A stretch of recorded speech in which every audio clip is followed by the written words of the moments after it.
हम भारत माता के रुदन को बर्दाश्त नहीं कर सकते। हम भारत माता की आजादी के लिए लड़ेंगे। यदि हमने लड़ते लड़ते आजादी ले ली तो कहना ही क्या है, लेकिन आजादी नहीं ले पाए, हम लड़ते लड़ते मर गए। तो जब इधर से बर्मा की ओर से दिल्ली की ओर हवाएं जाएंगी तो हवाओं में हवाएं जाकर के भारत माता को बता देगी कि तेरे लाल तुझे आजाद तो नहीं करा पाए, लेकिन तेरी आजादी के लिए लड़ते लड़ते मर गए। तो माता को कम से कम ये तो संतोष होगा कि मेरे बेटों ने मेरे लिए कुर्बानी दी है। हमें लड़ना है, लड़ना है। और यारों, जब ये बात चल रही थी ना, कमाल की बात तो ये हुई कि केवल एक 14 साल की बच्ची, केवल 14 साल, अपने साथ में 112 बच्चे ले रही है। और सबसे बड़ी वो लड़की थी 14 साल की, और बच्चा 13 साल 12 साल, उन्होंने 35 लड़के, बाकी लड़कियां। और 14 साल की बच्ची एकदम छलांग लगा करके मंच कर गई। नेताजी, आपने भारत माता को आजाद करने की ठानी है कि हाँ, कि फिर हम भी उसमें हिस्सेदार बनेंगे, हमें अपनी फौज में भर्ती करो। नेताजी ने बच्ची के सर पर हाथ रखा और उनकी आंखों में आंसू आ गए, वो भावुक हो गए। नेताजी ने सोचा ये 4 दिन की बच्ची है, क्या लड़ेगी, भावुक है। नेताजी ने बच्ची के सिर पर हाथ रख करके कहा, बेटी फौज में भर्ती कैसे कर लूं तुम्हें, मेरे पास तो इतना पैसा भी नहीं है जो तुम्हें रोटी भी खिला सकते। बच्ची ने कहा, रोटी तो मांग करके खा लेंगे और लड़ेगी फौज में हम। नेताजी ने कहा कि लड़ने की तो राइफलें चाहिए भाई, रोटी तो मांग करके खा लोगे लेकिन राइफल क्या मंगेगी, मिल जाएगी। 14 साल की बच्ची ने कहा, फिर नेताजी एक काम करो, आज तुम्हारे स्वागत में तुम्हारे गले में जितनी मालाएं पड़ी हैं, एक एक माला निकाल कर नीलाम कर दो, और जिसमें राम और कृष्ण का खून होगा जिसकी नसों में, क्योंकि बर्मा 1835 में तो अलग हुआ था हमसे, नहीं भारत का ही तो हम था। इन मालाओं को नीलाम कर। नेताजी ने एक माला निकाली, अन्य का देखा भी जिनमें भारत, जिसके रगों में भारतीय खून बह रहा हो, और वो सबसे ज्यादा पैसों में से कौन खरीदेगा। पहली माला 2.5 लाख में गई, और सारी माला जब नीलाम हुई तो नेताजी घुटनों तक नोटों में दब गए, नोट इकट्ठे हो गए। नेताजी ने, बच्ची ने कहा, अब तो करोगे ना फौज में भर्ती, अब करो फौज में भर्ती, अब तो इतने नोट हो गए। नेताजी ने कहा, भाई अब इससे पीछा कैसे छोड़ो। नेताजी ने कहा, बेटी फौज में भर्ती होगी कि हाँ, कितने हो, कि देखो एक मैं और 113 बच्चे हो गए, ये खड़े सामने। तो नेताजी ने फिर कहा, फिर एक काम करो, ये फार्म है, इस फार्म को पढ़ ले और पढ़ करके पूरे मन से फैसला लेकर के इस पर हस्ताक्षर कर दे। तो फार्म में क्या लिखा हुआ था, फार्म की बहुत सी प्रतिज्ञाएं थी, उनमें एक प्रतिज्ञा ये थी, आजाद हिंद फौज में भर्ती होने के बाद जब तक वतन आजाद नहीं हो जाता, जब तक कोई व्यक्ति घर जाने का नाम नहीं लेगा। दूसरी शर्त ये थी, कोई व्यक्ति मुझसे तनख्वाह नहीं मांगेगा, वतन की आजादी के लिए रोजगार समझ करके मत आना। एक शर्त ये थी, कोई बीमारी से मर जाए, भूखा प्यासा मर जाए तो मुझे कोई बुलाना नहीं देगा। उसमें 20 शर्त थी ऐसी। और बच्ची ने सबको पढ़ा, और पढ़ने के बाद में पेन निकाला, और जैसे ही उस पर हस्ताक्षर करना चाहती थी तो नेताजी ने हाथ पकड़ लिया, बेटी इस फार्म पर हस्ताक्षर करोगी कि हाँ, ये सब शर्तें स्वीकार है कि हाँ, शर्तें स्वीकार है, तुम हस्ताक्षर करियो, लेकिन बेटी इस कागज पर जो हस्ताक्षर होंगे वो स्याही से नहीं होंगे, क्यों कि अपने खून से करो। लड़की ने पेन जो होते थे ना, पहले निब होता था, लड़की ने अंगूठे में ऐसे घुसेड़ दिया, खून की बूंद बड़ी, उन्हें डुबो करके अपना हस्ताक्षर कर दिया। और जब बाकी बच्चे खड़े थे लाइन में, नेताजी ने कहा किसी को भी अपने ताजे खून से हस्ताक्षर करने। 114 बच्चों ने 12 सितंबर 1944 को वतन के लिए मिटने के लिए हस्ताक्षर कर दिए थे। लेकिन नेताजी ने एक बात पूछी, बेटी तुम्हारा नाम क्या है? उसने कहा मेरा नाम है राजमणि आर्या, आर्य परिवार से हूं। मां का नाम सरस्वती आर्या, बाप का नाम स्वामीनाथन आर्या।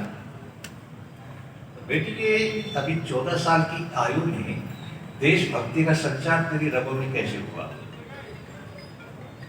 उसने कहा 6 साल हो गए मुझे सत्यार्थ प्रकाश पढ़ते पढ़ते।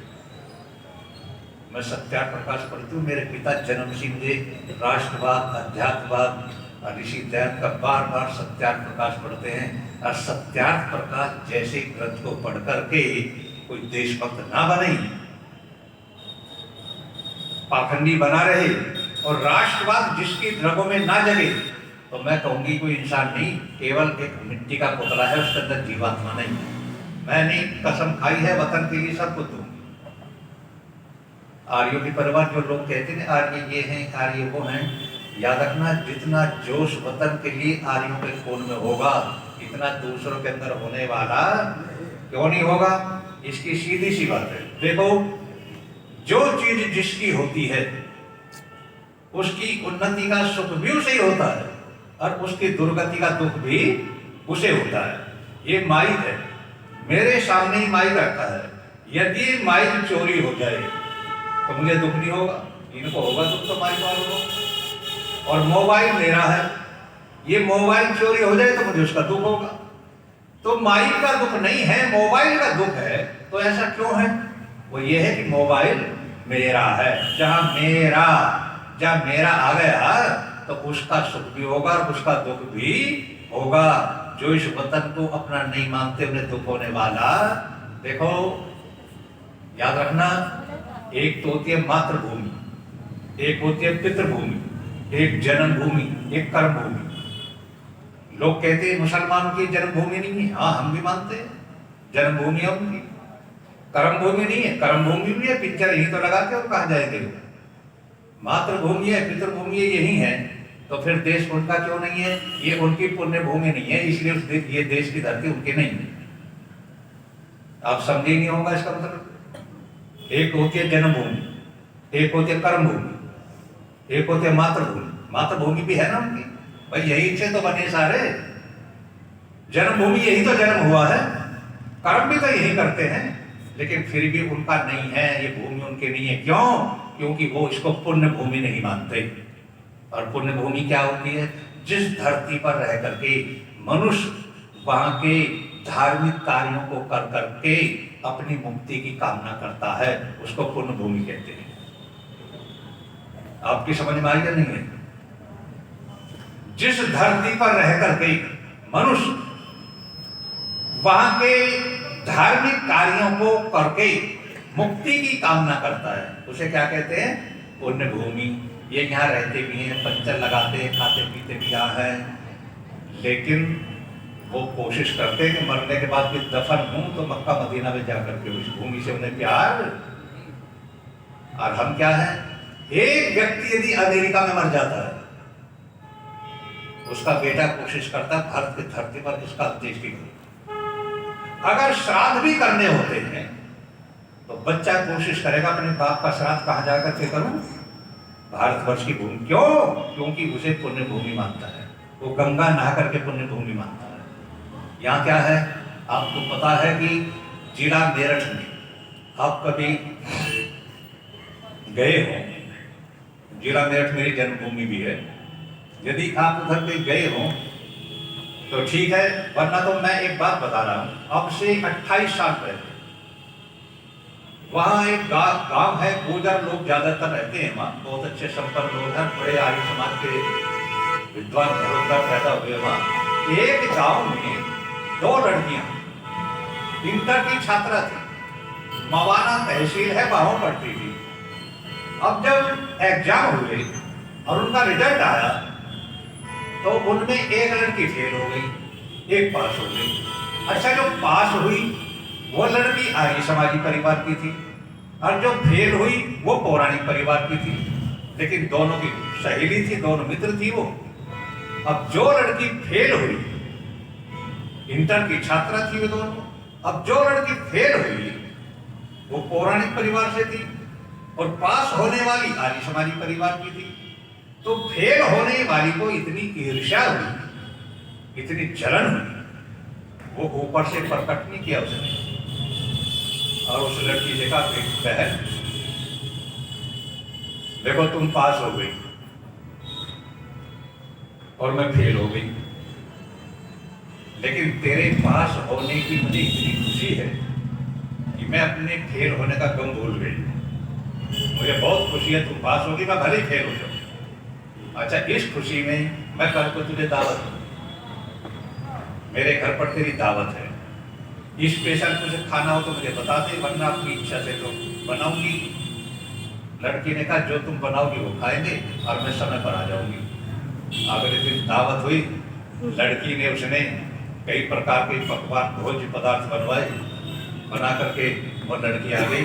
तो उन्होंने भोजन किया तसल्ली से, और भोजन करने के बाद में क्या हुआ देखो, वो जो फेल होने वाली लड़की थी उसने घर से राइफल उठाई, ऊपर ठोटी पर टंगी हुई थी, धड़ाक से उस लड़की को मारी जो पास हो गई थी। और फिर ऐसे राइफल रख करके और पैर से ट्रिगर दबा करके एक गोली अपने आप को मारी, दोनों खत्म। अब वहां है तो सारे गांव में शोर मच गए, सारे गांव में ये क्या हुआ, कैसे हुआ।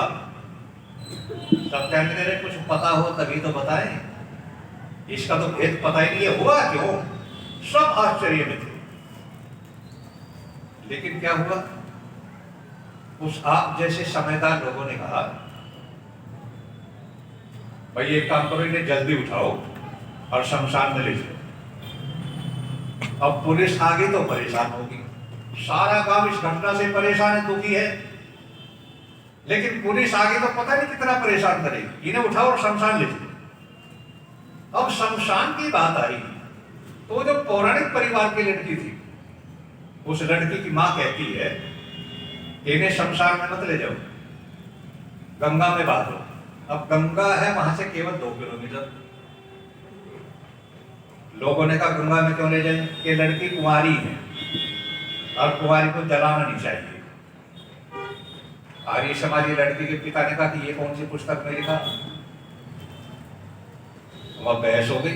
कुछ लोगों ने कहा, गाजियाबाद संन्यास आश्रम में जाओ और स्वामी जी को बुला कर लाओ, वो फैसला करेंगे जो होगा, जैसे वो कहेंगे वैसे होगा। अब गाड़ी लेकर के मेरे पास आ गए। मैं वहां पहुंचा तो जो पौराणिक पंडित थे वो भी उसी का साथ दे रहे थे। पौराणिक पंडित कहते, हाँ लड़की कुमारी है, इसे जलाना नहीं, इसे जल में बहा दो। अब मैं जो वहां जाकर के पहुंचा, गाड़ी से निकला तो पंडे पुजारी भाग गई। मैंने कहा, एक काम करो, जल्दी दोनों को उठाओ, अर्थी बनाओ और शमशान में ले चलो, जलाओ इनको। अब यहाँ क्यों रखे हो। वो जो पौराणिक लड़की की माँ थी, उनका, स्वामी जी आपकी बात को तो हम टाल नहीं सकते, जला दो, लेकिन ऐसा करो, इन्हें शमशान में ना जला करके गंगा के किनारे पर जला दो। मैंने कहा, बड़े दुख का माहौल है, ज्यादा बहस करना ठीक है नहीं है, कोई जलाना ही तो है। मैंने कहा, चलो गंगा पर जलाते। अब सारा गांव हजूम होकर के, सारा गांव चला, सारा गांव रो रहा था, ये कैसी दुर्घटना हुई। बहुत लोग थे गांव में, 2 तेली रहते थे, मुसलमान तेल बेचते थे, वो सरवा हुजूरी वो भी चले थे। अब गंगा के किनारे जाकर के दोनों की चिता बनाई और दोनों की चिताओं में जब आग लगने लगी, आधी से ज्यादा जल गई, तो वहां के समझदार लोगों ने कहा, भाई ये तो जल जाएंगी। अब एक काम करो, जो मुर्दे के साथ जाते हैं, शमशान में जाते हैं, वो घर पर जाकर के अपनी शुद्धि करते हैं, स्नान करते हैं। और यहाँ तो तुम गंगा पर आए हुए हो, तो सब लोग अपनी अपनी शुद्धि करके, स्नान करके, हाथ धो करके अपने अपने घर को चलो। तो जितने भी हिंदू थे वो सारे के सारे गंगा में हाथ पैर धोने लगे। लेकिन दो तेली थे कम से कम 100 मीटर दूर जाकर के बैठे और वह बीड़ी पी रहे हैं। मैं ऐसी बातों की बहुत तलाश में रहता हूँ। मैंने कहा सारे लोग यहाँ, हजारों लोग हैं, ये गंगा में हाथ पैर धो रहे, सफाई कर रहे, ये वहां क्यों बैठे? मैंने 2 जवान लड़के दिए, आओ मेरे साथ। और वहां जाकर का मैंने कहा सब चलो तो घर, जब ठहरना थोड़ी, अपने अपने घर को जा रहे हैं, तुम भी हाथ पैर धो लो, अपने घर चलो।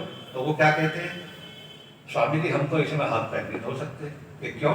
कि हमारे मुल्ला मौलवी ये कहते हैं यदि गंगा का पानी तुम्हारे बदन को लग गया तो सीधे नरक में जाओगे, जन्नत नसीब नहीं होगी। गंगा का पानी लगने से जिनकी जन्नत खराब हो जाती है, वो कौन हराम की औलाद है जिन्हें देशभक्त कहता है?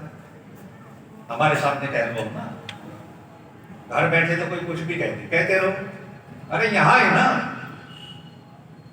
मैं परसों तक की चुनौती दे रहा हूं, आइए यहाँ कोई नेता आए, अभिनेता आए, कोई भी आए, वो कह रहे यदि गंगा का पानी लग गया, भागीरथी का जल नहीं जिनको लगा प्यारा, और जिनकी ख्वाहिशों में है अभी एक और बंटवारा। समझे ना? उनसे कह दो वो राम की धरती से बाहर निकल जाए। जिसे राम की धरती की, गंगा की पानी की बूंद से जिन नफरत है, वो इस धरती पर रहने के काबिल या नहीं रहना चाहिए। गुंडे, लुच्चे, लफंगे, वोटों के लालची, देशद्रोही जो मुसलमानों की औलाद हैं, जिनका खून उनकी माँ ने बदल दिया है, वो इस बात की हामी भर सकते हैं। वरना जो गंगा से भी नफरत करते हैं, वो 1 मिनट भी धरती पर रहने के अधिकारी नहीं। ये हमने अपनी आंखों से, मैंने कहा तो एक काम करो, दोनों लड़कों से कहा, मैंने कहा दोनों को उठा लो, उठा लो, उठा करके अगर मैं गंगा में वहां चलो जहाँ अच्छा पानी हो। भाई गंगा आदि सूखी पड़ी, आदि पानी, वहां चलो, वहां ले गए। मैंने कहा पानी में डाल करके छाती पर खड़े हो जाओ। मैंने कहा मैं करा रहा हूं, तुम करो ना, इनकी छाती पर खड़े हो जाओ। अब दोनों को पटक करके उनकी छाती पर खड़े हुए, जब दम घुटने लगा ना, मैंने कहा निकाल दो, एक बार फिर डुबो, 3 बार डुबोए। मैंने कहा बेटे अब तुम इतने पवित्र हो गए कि गंगा के पानी में नहीं, सुअर के मुंह में भी डूब जाएगा तो तू जन्नत से हाथ धोने वाला नहीं है। इतना पवित्र आज तू हो गया, जिंदगी में तेरे ऊपर कभी भी गंदगी आने वाली। उन लोगों से पूछो जो इस देश के गद्दारों से भी इतना प्यार करते और इन्हें सिर पर चढ़ाते। यदि आप इसी तरह से चुप लगा करके बैठे रहे तो याद रखना वो दिन दूर नहीं है। आज ये केवल बातों में चलता है, ये सारी बातें तुम पर लागू हो जाएंगे, वतन रुक जाएगा और तुम देखते रह जाओगे। और फिर वही होगा, अब पछताए क्या हो जब चिड़िया चुग गई। हे आप तो अभी से सावधान होना, वतन हमारा है, इसके लिए जितनी कोशिश तुम कर सकते हो, ऐसी बात नहीं। एक आदमी जहां भी रहता है वहां पूरी कोशिश कर सकता है, अपने अपने काम है। अरे वो क्या कर रहे हैं आपको पता है? जो होटल में काम कर रहा है वो वहां भी अपना काम कर रहा है, क्योंकि होटल में आटे में थूक देगा, आटे में पेशाब डाल देगा, क्योंकि हिंदू लोग यहाँ करके भोजन करेंगे। और हमने अपने पैगंबर का आदेश पूरा कर दिया, हिंदू को अपनी टट्टी खिला दी, आटे में पेशाब मिला दिया, जूस में थूक दिया, पेशाब मिला करके मिला दिया, तो हमने अपना काम पूरा कर दिया। जो डॉक्टर है वो गर्भवती स्त्रियों की या जो बहनें इलाज कराने जाती हैं, सैकड़ों महिलाओं की उन्होंने बच्चेदानी निकाल दी, वो अपना काम कर रहे हैं। क्योंकि हिंदुओं को जिस तरह से मिटाया जा सके मिटाओ। जिन बहनों की बच्चेदानी निकल गई वो जीवन में बच्चा तो पैदा कर ही नहीं सकती, तो अल्लाह का काम कर दिया उन्होंने तो, क्योंकि हजारों हिंदू पैदा होते ही वहां से खत्म हो गए। बलात्कार सारी की सारी, एक नहीं, लव जिहाद भी है, इतना हो रहा है। लेकिन हम इतने बावजूद भी अपने बच्चों को कम से कम धर्म की परिभाषा बता दें। बेटे धर्म क्या होता है? धर्म को जो जान लेगा, धर्म को जान लेगा, धर्म के लिए वही तो मिटेगा या वो मिटेगा। 21 दिसंबर से 27 दिसंबर तक, इन 7 दिनों के अंदर गुरु गोविंद सिंह का पूरा परिवार मिट गया था। 21 दिसंबर से शुरू हुआ, 21 दिसंबर को क्या हुआ? जब उनसे टक्कर हुई ना आनंदपुर साहब में, केवल 400 सैनिक, गोविंद सिंह के 4 बच्चे, 2 पत्नी, एक उनकी माँ, जब उनके घेरे से तोड़ करके निकल करके भागे ना, अंधेरी रात थी, रात अंधेरी, दिसंबर का महीना, बारिश हो रही है, छमाछम बारिश, 2 दिन पहले ओले पड़े थे, ठंडी ठंडी हवा चल रही है। एक 7 साल का बच्चा, एक 9 साल का बच्चा दादी की गोद में है, और जाकर के रास्ते में शीर्षा नदी पड़ती है। शीर्षा नदी को पार करना था क्योंकि पीछे मुगलों की सेना पीछा कर रही थी। अब वो माँ दोनों बच्चों को लेकर के नदी में कूद पड़ती है, लेकिन परमपिता परमात्मा ने सहायता की, वो नदी में से कुशल पार हो गई। इतने ही सैनिक डूब करके मर गए, पता नहीं चला। और भागते भागते उनके 3 दल बन गए।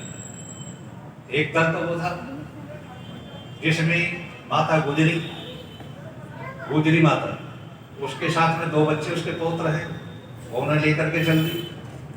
गुरु गोविंद सिंह की 2 पत्नियां, 5-7 सैनिक, एक दल वो चल दिया। एक गुरु गोविंद सिंह, 2 बच्चे और 150 सैनिक, 3 हिस्सों में बट गए ना। और याद रखना, बच्चों को लेकर के गुजरी माता निकल गई।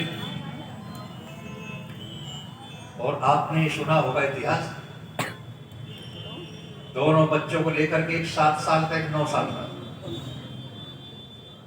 ब्राह्मण के घर में रुक गई जाकर के। और ब्राह्मण ने वाजिद खान सरहिंद के नवाब से मिलकर दोनों बच्चों को गिरफ्तार कर दिया। दोनों बच्चे पकड़े गए। 7 साल का बच्चा, 9 साल का बच्चा।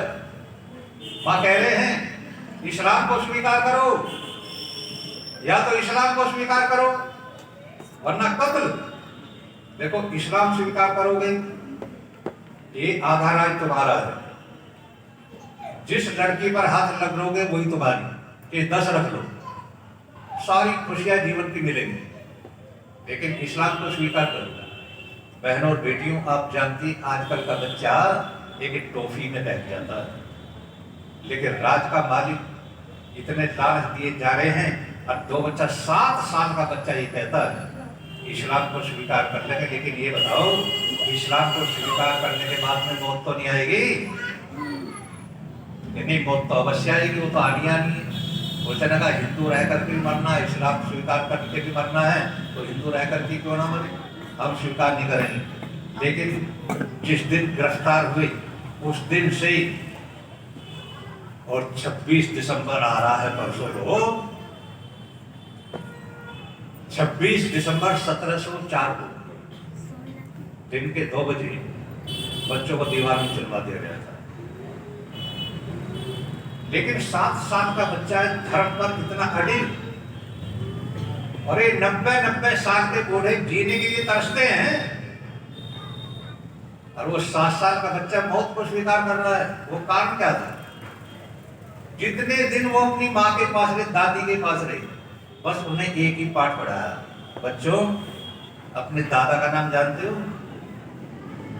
क्या जानते हैं? कौन थे तुम्हारे दादा? कि गुरु तेग बहादुर, यानी मेरे पति तुम्हारे दादा। कौन? गुरु तेग बहादुर। बेटे, 1675, 9 सितंबर 1675 तुम्हारे दादा ने सिर कटाया था शीशगंज गुरुद्वारा दिल्ली में, लेकिन इस्लाम को स्वीकार नहीं किया। तुम इस्लाम स्वीकार करोगे? बस बार बार बार बार बार बार दादी इसी पाठ को पढ़ाती है, बेटो मरना स्वीकार करोगे। और याद रखना,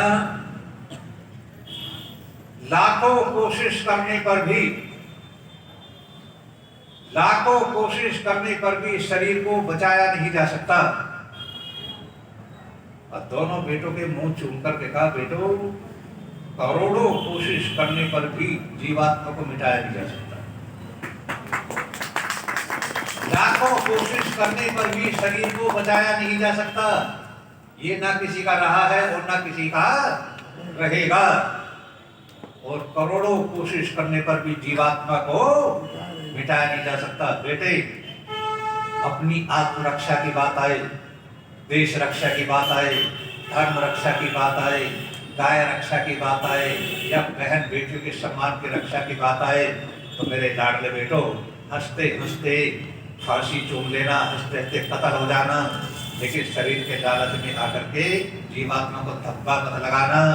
तुम्हें मौत मिलनी है, लेकिन मैं देखना चाहती हूँ अपनी आंखों से जिस समय तुम दीवार में चिनवाया जाए, फांसी दी जाए, कत्ल किया जाए, उस समय तुम्हारे चेहरे पर मुस्कान होनी चाहिए। ये इतिहास गवाह है, दुनिया इस बात का दोहा मानती है। 7 साल का 9 साल के बच्चे मौत को स्वीकार किया, हंसते हंसते मौत को स्वीकार किया, लेकिन इस्लाम को स्वीकार नहीं किया। क्यों हुआ ऐसा? उन्हें इसलिए हुआ क्योंकि दादी ने उनके खून में रोजाना बढ़ा बढ़ा करके इतना मजबूत कर दिया था कि जीवात्मा कभी मिट नहीं सकता और शरीर कभी बच नहीं सकता। अब क्या होता है? अभी आपने जो केरला मूवी देखी है किसी ने? नहीं देखी तो देख लेना। केरल की फिल्म बनी है, उसमें एक बात बड़े गजब की आती है। आपको पता 32,000 हिंदुओं की लड़कियां मुल्लों के साथ में भाग गई। अब उस फिल्म में दिखाया गया एक बाप बैठा है और अपनी लड़की से कह रहा है, बेटी तूने बहुत गलती करी, तू इतनी क्यों बहक गई? मैं तेरा बहुत अच्छी जगह विवाह करता, मैं धनवान आदमी हूं, उनके साथ तो क्यों गई? उनका कोई धर्म है? अरे धर्म तो केवल हमारा है, वैदिक धर्म ही धर्म है दुनिया में, और कोई धर्म नहीं है। लेकिन तो उनके साथ में गई और इतनी दुर्गति क्यों करवाई? केवल हम ही धर्मात्मा है, हमारा ही धर्म है, वैदिक धर्म ही दुनिया में एक धर्म है, बाकी तो सब फिरके हैं, मजहब है। इतनी बात जब कह रहा ना तो बेटी बहुत गजब का जवाब देती है। वो बेटी बोली, पिताश्री वैदिक धर्म ही सबसे अच्छा धर्म है। कि हाँ, कि पापी ये तो तू आज बताने बैठा है। अब से पहले तो तू यही बता रहा सभी धर्म बराबर है, हम सभी का सम्मान करते हैं, सर्व धर्म समभाव। पापी तू तो यही बता रहा। यदि तू ये बताता कि वैदिक धर्म ही धर्म है, बाकी तो मत मजहब फिरके संप्रदाय है, तो मैं क्यों भागती? तू आज बताने बैठा जब तू ये कहता था सभी धर्म बराबर हैं, हम सभी का सम्मान करते हैं, तो हिंदू के साथ भाग जाओ या मुसलमान के साथ भाग जाओ। आज तेरे बताने से होता क्या है? तो आप किसी बच्चों को बताते हो क्या धर्म क्या होता है? आपने बताया कभी बच्चों को? नहीं बताते थे, बताते ही नहीं। और इतनी आसान बात हम आज भी बच्चों को बताने के लिए तैयार नहीं है, इतना आलसी हो गया। हम ये नहीं बताते बेटे, धर्म जिसकी कल भी चर्चा चल रही थी, केवल वैदिक धर्म, सत्य सनातन वैदिक धर्म, यही एक धर्म है, क्योंकि परमात्मा एक है तो उसका संविधान भी एक है। और वो जो संविधान है उसी का नाम क्या है? धर्म है। तो मत पंथ फिरका संप्रदाय मजहब, और ये किसी ना किसी मनुष्य के बनाए हुए हैं, और 4200 साल से पुराना कोई भी नहीं। इनमें सबसे पुराना यहूदी है, इससे पुराना कुछ भी नहीं। संसार को तो 1 अरब 96 करोड़ 8,53,126 साल हो गए, ये तो सबसे है। लेकिन अब बताएं कहां? इस तरफ से इतनी उपेक्षा हो गई है। समझाने वाला एक आर्य समाज तो जान हथेली पर रख करके देश विदेश में जाकर के प्रचार कर रहा है। आर्य समाज के पास में किसी ने देखी कि कोई जेट पर सुरक्षा गिरी हुई? जेट सुरक्षा तो उन्हें मिलती है जो तलवे चाटते हैं, दवाई बनाता है, बेचता है। रामदेव को चाहिए सुरक्षा? तो शिवानंद को तो जरूरत नहीं है कुछ भी, क्योंकि हमारा परमपिता परमात्मा एक साथी। और आर्य समाज का प्रचार जो करता हो और अपने साथ में पुलिस लेकर के घूमता हो, कौन घूमता है? याद रखना, ये दयानंद का जो असर है, दयानंद की वाणी जो हृदय में बैठी हुई है, जो इस विचार को लेकर के चलता है, वो वेद प्रचार के लिए कभी भी लड़ने वाला नहीं है। आप एक बात तो कह सकते हैं, आप एक बात तो अवश्य कह सकते हैं, और कहते लोग स्वामी जी आप ज्यादातर सांप्रदायिक चर्चा करते हो, तो कान खोल कर सुन लो, बिल्कुल करता हूं। और ये कह लो शिवानंद सांप्रदायिक है, मैं सांप्रदायिक चर्चा करता हूं। क्यों करता हूं?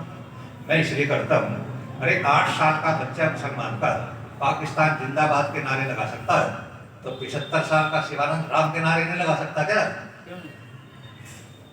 अब तुम कहो ये सांप्रदायिक है तो ठीक है, सांप्रदायिक हूं मैं तो, लेकिन एक बात याद रखना, सत्य कहना सांप्रदायिकता नहीं होती। सत्य तो सत्य है, और सत्य कहना भी किसी को सांप्रदायिकता लगती है तो उसके लिए मेरा जवाब है कि सत्य कहना है अगर फिरका परस्ती सांप्रदायिकता, सत्य कहना है अगर फिरका परस्ती तो मेरा नाम भी फिरका परस्तों में जोड़ दें।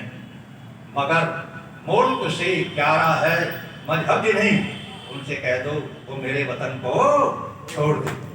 जिन्हें मुल्क से, अरे मुल्क प्यारा होना चाहिए, लेकिन इस देश में ऐसे ऐसे पापी रहते हैं।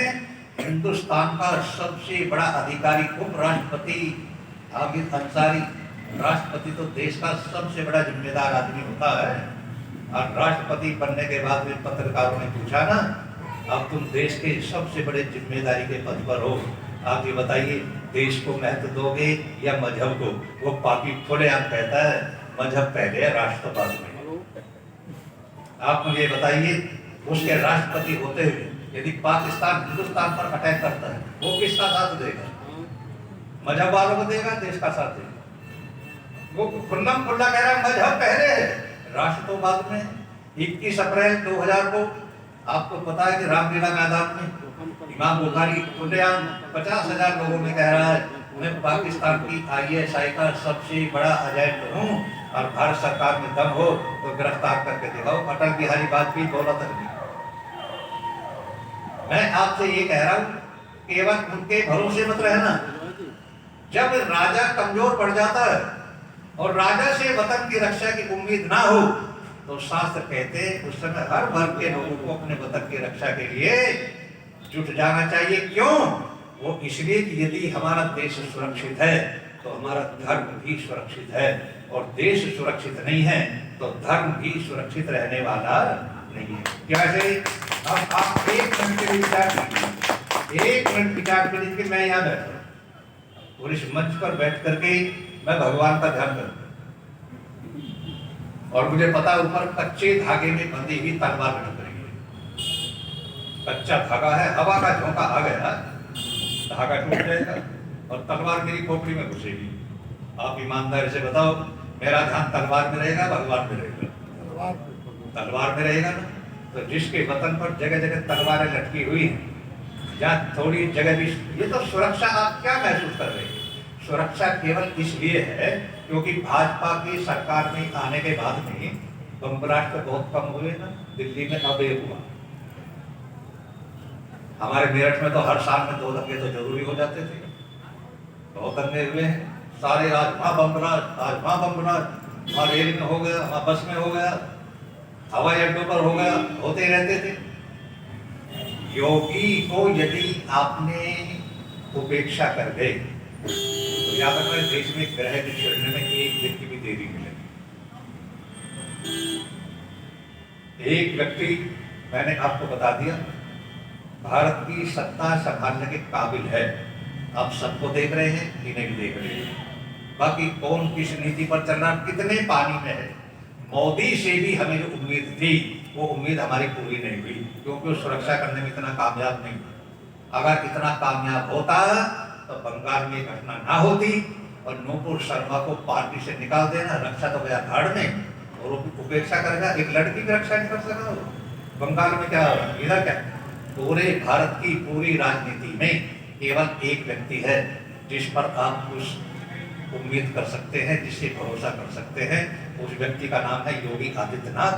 आप कोशिश करके, मोदी रिटायर होने वाला है, भारत का प्रधानमंत्री आदित्यनाथ को बना दीजिए, ये देश कुछ दिन और चल जाएगा।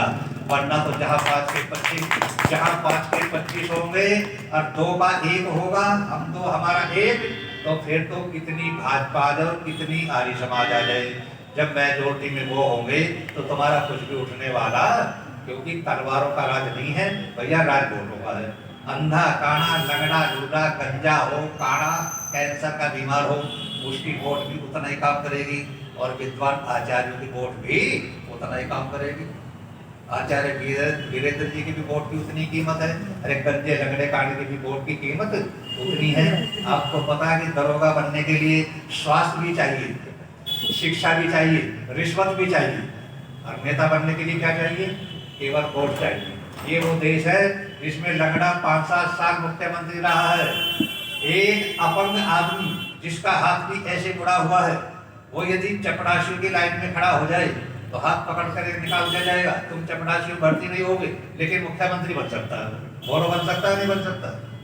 और हरियाणा का कई साल तक रहा ओम प्रकाश चौटाला, जिसका हाथ भी ऐसे चलना नहीं, कलम भी ऐसे पकड़ता था, और वो कई वर्षों तक क्या रहा, मुख्यमंत्री रहा।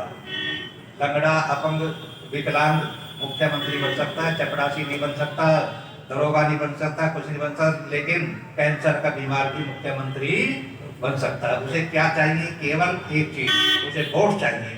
जब आबादी उनकी होगी, वोट उनकी होगी, तो आगे के लिए तो विचारते क्यों नहीं हो? इस बात पर विचार करो। मेरी बात में एक भी बात गलत हो, चिंतन करके मुझे बताइए, या तो मैं सुधार कर लूंगा या आप सुधार कर लेना। देखो, मुझे तो ये बात कहनी है।